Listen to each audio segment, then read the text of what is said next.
Hey guys, enter the stars. So I was thinking back to some fond memories when my children were small, and we always used to look forward to the fall because that was the time where we could get out the warm clothes, dress up, and make our first trip to the pumpkin patch, where the kids would run around in the straw. And I always remember commenting to my ex-wife how the light had changed, and that could she notice it, that things fell just a little bit differently on the trees and the plants and our reality. And it all seemed to happen on one day. Now it's easy for us to talk ourselves out of that and say, well, maybe it happened gradually and I just didn't quite notice it. But thinking back throughout the years, I don't think it was in my head, and I'm going to show you why. Now, this is the UN map. We're going to get into the Book of Enoch today, and how Enoch describes a flat path of the sun. He describes gates rising up and shifting like a gear shift. Not a gradual, but shifts, actual shifts. And that could explain the change in light that happens in the fall. Now, it probably happens in other seasons, but we just don't notice it. Of course, this is the flat earth model, but the model that I believe is a creation that is based off of God's creation is the lens-shaped earth, like a contact lens. So imagine fitting this map over a convex contact lens sitting on a table, and we living on the surface of it, not under it. See, the devil tries his hardest to be like the Most High. That is his goal. He will counterfeit every single thing that God does. So what better way to throw everybody off than say we live under a dome instead of on the surface of it? Because under a dome would lock you into this small world, and you would feel as though God doesn't care because he locked us in a petri dish, where in fact we live on the surface of the dome, and the heavens are before us, infinite heavens. God is reflecting back at us, but we'll get into all that. But first, I want to address this. Extrapolating this image out, we're looking at the owl. Now, don't run away, because Satan wants to be like the Most High. He wants to establish his kingdom on this earth. So what he does is he takes the miracle of God, and I'm going to show you from the Book of Enoch how the sun actually follows this owl path, and I believe it's in a figure 8. But see, the devil wants to mimic God, have you not believe in him and worship him here on earth, and he uses the signs and symbols to do that, to control your mind and to confuse you. But there are way too many synchronicities within the Bible for all of this to be evil, and I believe in my heart it is not. And I woke up this morning feeling like I did when I was 4 years old, and I knew I had a toy waiting for me when I would awaken. I literally feel like I've been transformed after learning this knowledge, and I hope that you feel it too. So the Book of Enoch, and we'll get into that, travels in this path. It says that it rises up through the north to reach the east gate. Now we got to think about reflections here and how this works, and we're going to pull this apart today, and I'm not sure what we're going to find, but we're going to dig. But first, why would Satan choose this image, Moloch? Extrapolate all this out. Think about where these curves go.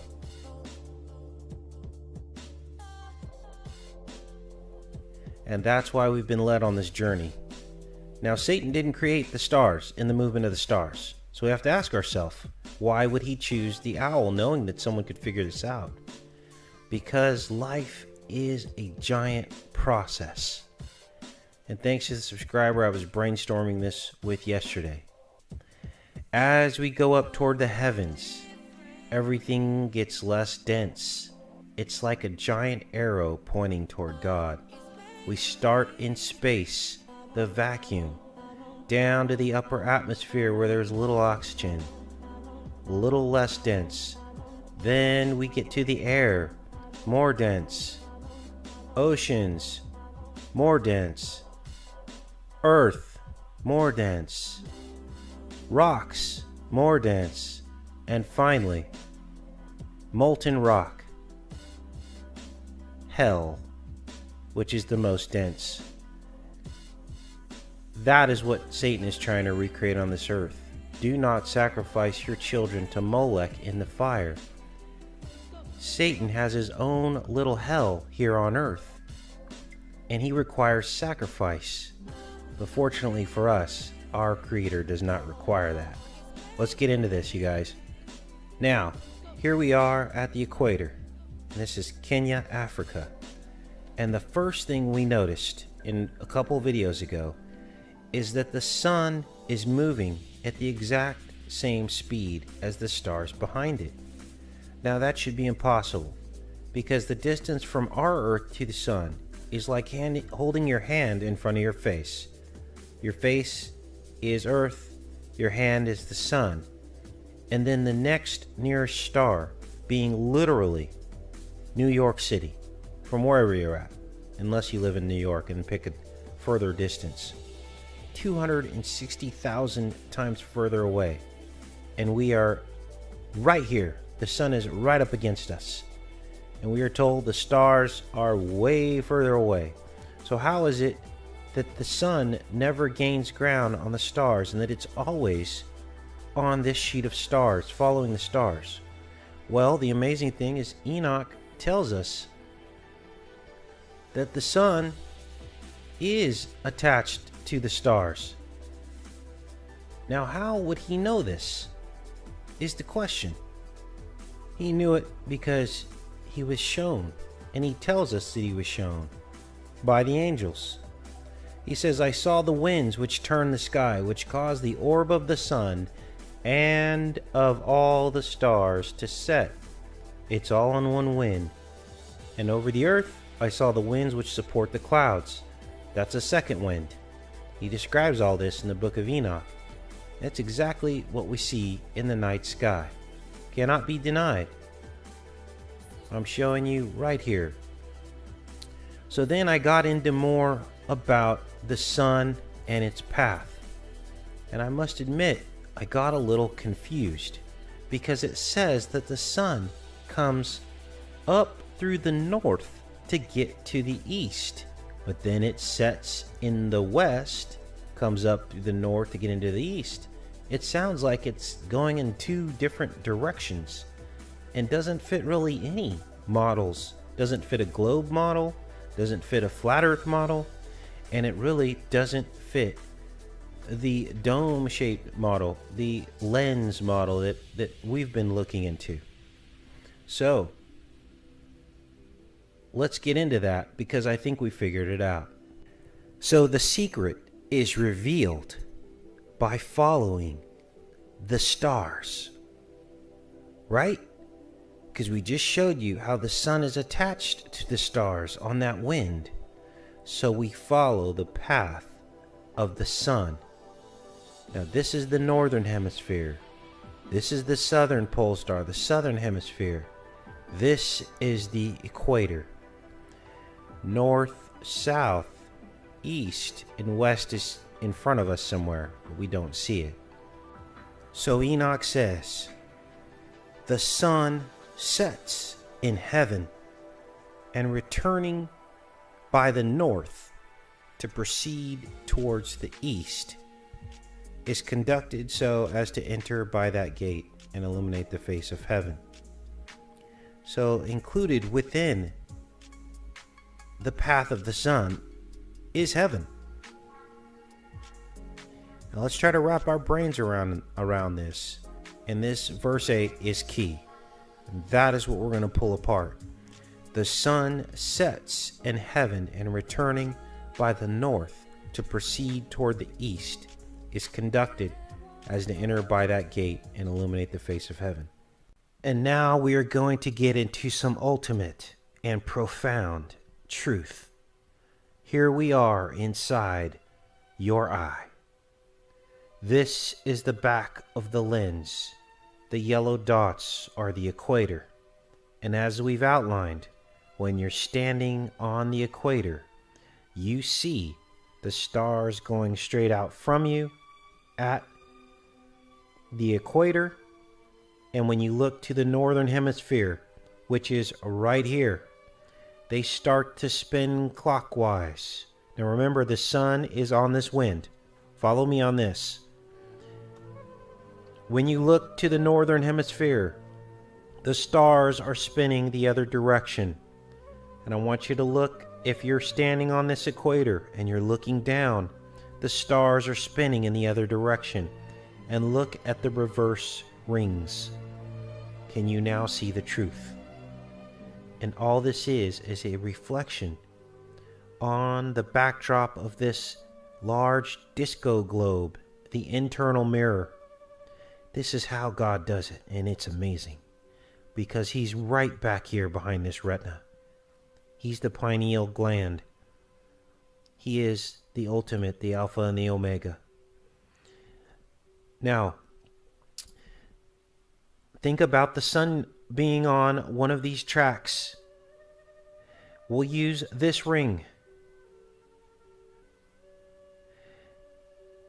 Rises up through the north.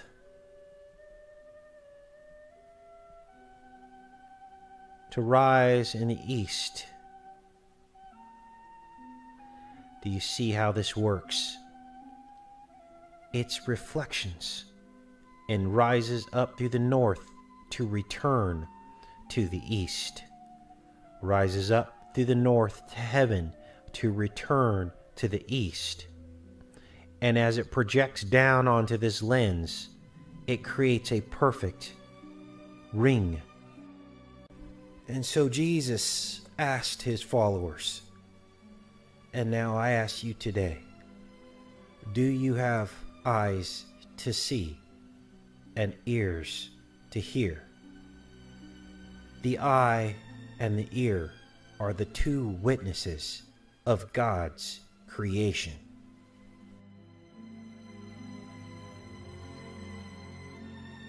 A flat ring, a projection, rises up through the north to return to the east. And this is simply fascinating. This is another first truth bestowed by the Holy Spirit. Simply amazing. And here are the words of Enoch regarding the sun. The sun sets in heaven, and returning by the north to proceed towards the east. Sets in heaven, here's heaven, returns by the north to proceed to the east. And even though it's doing this motion, it reflects down onto this surface, our earth. We're on the outside of this contact lens. And this is what we see, and we're seeing it right now in real time. Because the sun, remember, is affixed to the stars, and this is the star pattern we see in the sky. And Enoch continues on. It talks about that the sun is instructed to do so that it can illuminate the face of heaven. And that's exactly what we see in this model. In the same manner goes forth in the first month by a great gate. It goes forth through the fourth of those 6 gates, which are at the rising of the sun. And in the fourth gate through which the sun with the moon proceeds in the first part of it. There are 12 open windows from which issues out a flame when they are opened at their proper periods. And these are our solar flares. And I can almost bet you that if you or one of these channels that tracks the solar flares, BP Earthwatch, if you were to look at where these flares are coming out of on the surface of the sun, you would probably notice that they only come out of 12 holes. because this is what Enoch has said, because he was shown the secrets of heaven. Then the sun rises in heaven. It goes forth through these fourth gate 30 days. So it goes through each of these gates for a period of time. And the gates that it goes through are the 6 gates. The 6 gates of the UN model. And again, because of the reflective effect of the retina in the back of the eye, the globe internal mirror, even though the sun is following the star paths in that figure 8 pattern, it reflects down on Earth as a ring, and it follows each of these gates. There are 6, 1, 2, 3, 4, 5, and they're showing us their dominion over the secret knowledge here. This is Rome. That is the 6th gate. How do the seasons work? Well, when the sun is on this gate, it never quite gets to the North Pole, so the North Pole stays cold. But in their summer, they see the sun all day long and all night. It never sets as it rotates around them. During their summer, we are experiencing our spring. Do you see how this works?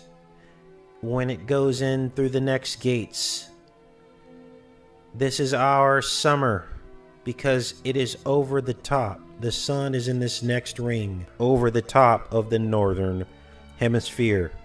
But when it is on this internal ring going right over the Arctic Circle, the people in Antarctica don't see the sun. It stays dark for months at a time because the sun is so far away. Remember, this is all mirrors and gates. And the same thing applies as the sun progresses on each track. And that's why you sense a shift in the light. Because God is controlling the sun coming in and out of these gates. And that is the truth. And the sun goes on proceeding through its gates as Enoch outlines here, lengthening and shortening the days. How does that work?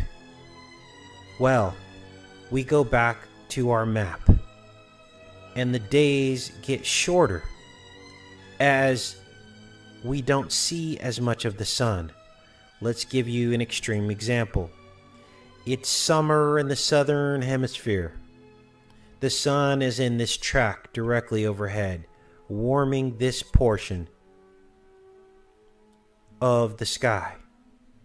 And the sun is in its full glory as it's going through this ring just away from the outer edge. Well, the people in the northern hemisphere are not going to see the sun as brilliantly and as brightly. And in fact, standing on the lens, that sun is not going to be in the sky for as long as it is for these people as it rises and sets because of the angle of the rays of the sun. And that's about as simply as I can put it. And that is how we get our seasons. And ultimately, this is what we see when projected down. But as I just demonstrated to you, it follows the sheet of stars. Just think of it as a reflective effect and know that what Enoch says is true, that the sun passes through the glory of heaven each and every day. And God has the ultimate power over these heavenly bodies. And so you see the earth is neither flat nor round. And what way for the enemy to confuse and confound, knowing that the prophecy of the last days would come true, that knowledge would increase. What better way for him to confuse and confound than to create the black and the white, to create the flat and the globe, all the while the truth right in the middle on a contact lens surface. Both happen. The sun goes up and down from heaven to earth, as well as side to side from our point of view. Simply unbelievable.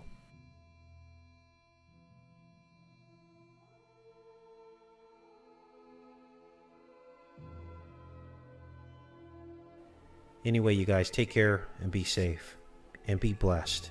All the glory and credit goes to the Creator.